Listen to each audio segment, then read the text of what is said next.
Hello, ladies and gents, boys and girls, people of all ages, sexualities, and identities, and welcome back to another Shrek-tastic film review.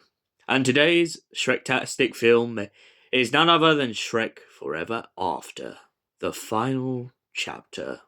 Well, or is it?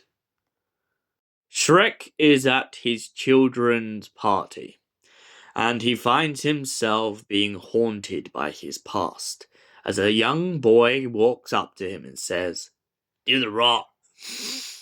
"I don't really do the roar." "Daddy, do the roar." "I really don't think you want me to do that." "Do the roar." And Shrek ends up roaring in this kid's face. "I love you, Daddy." But this causes Shrek to have a little bit of a midlife crisis, in which he finds himself questioning whether his current state of affairs is where he wants to be in life. So much so that he ends up making a deal with the devil. Shrek decides to sign a contract with Rumpelstiltskin. After doing so, and wishing for peace, Shrek finds himself at peril, as he finds himself in a world not like the world he once knew. Everything is gone, even Fiona, and he doesn't know how he'll live without her. Shrek goes in search of all of his friends, and soon finds they're living completely opposite lives to the ones he knew. This is all under the power of Rumpelstiltskin.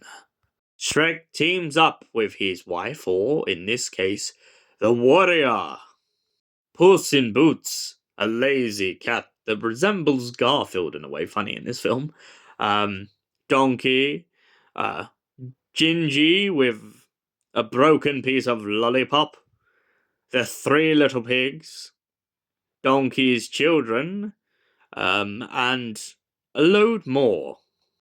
However, it turns out that that is not the case, and there is much more that Shrek really doesn't know.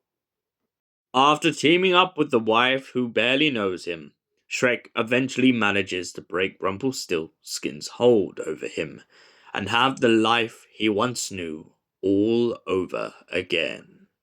So, Shrek Forever After. What did I think of it? It's a great film.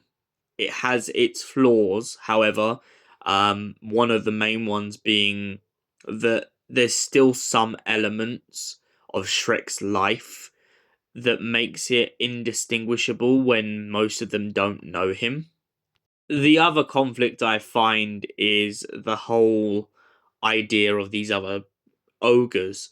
I mean, it's not impossible that there were ogres out there, but I feel like the plot should have set them up a little bit earlier.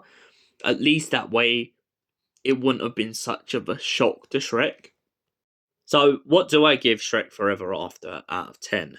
Well, as I said, it's a very good story. We also get a nice flashback to Harold, and Harold making a deal with the devil, being aka Rumpelstiltskin, along with a lot of other unfortunate souls. I feel like the most highlight of this story has got to be the Pied Piper, and that just magical music number. But overall, out of 10, I've got to say about 7. I do like this film, but I just feel like I wish there was more to it. Thank you for watching. We'll see you in the next film review. Until then, stay beautiful and have an incredible night.